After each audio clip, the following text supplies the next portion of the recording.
Brabin. Thank you, Mr. Speaker. It's an honour to speak on this debate today. Last Friday, celebrating my first 100 days as an MP, I spoke to a room of 50 dedicated activists and members at my constituency Labour Party meeting, and I'm proud that we were able to talk frankly and honestly about this vote.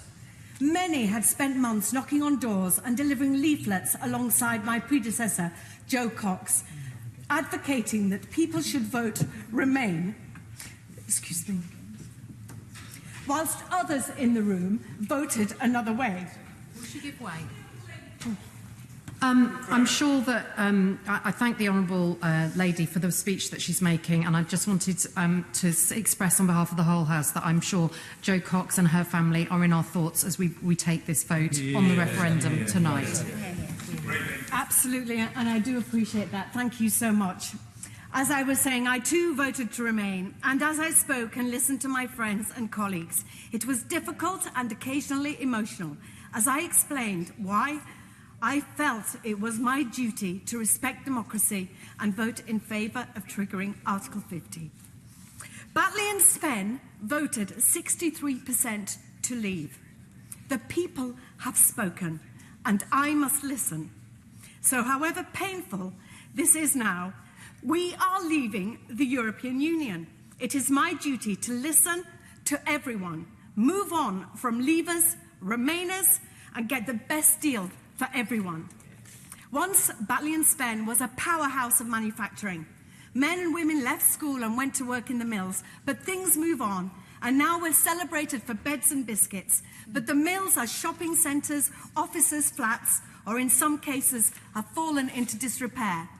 Jobs for life have been replaced by the gig economy, and far too many of my constituents are on low pay and in insecure work.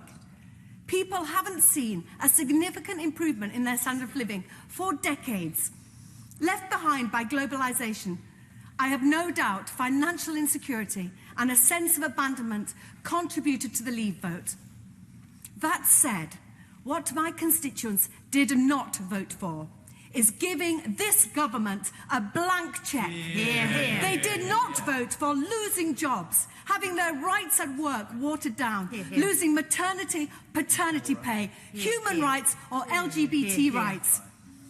Mr. Speaker, there are also lessons to be learned from my former industry, the creative industries. They must also have their voice heard in the upcoming negotiations.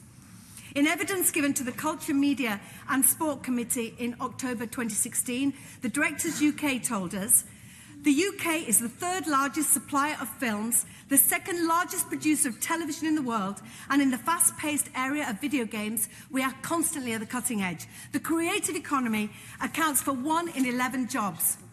However, it's fair to say that a vote for exiting the EU was not one the industry at large wished for. A survey completed by Creative Industries Federation ahead of the referendum found that 96%... I'll give way, thank you. McGovern. Thank you, Mr. Speaker, and I thank the Honourable Lady for giving way. She agreed with me that the point she's making is that the creative industries isn't just about here, but it's about the places that we represent in the North, which are leaders in this area. I thank my honourable member for that point. It's absolutely true that one of our biggest expanding industries locally is the creative industries, and we must support that at every opportunity.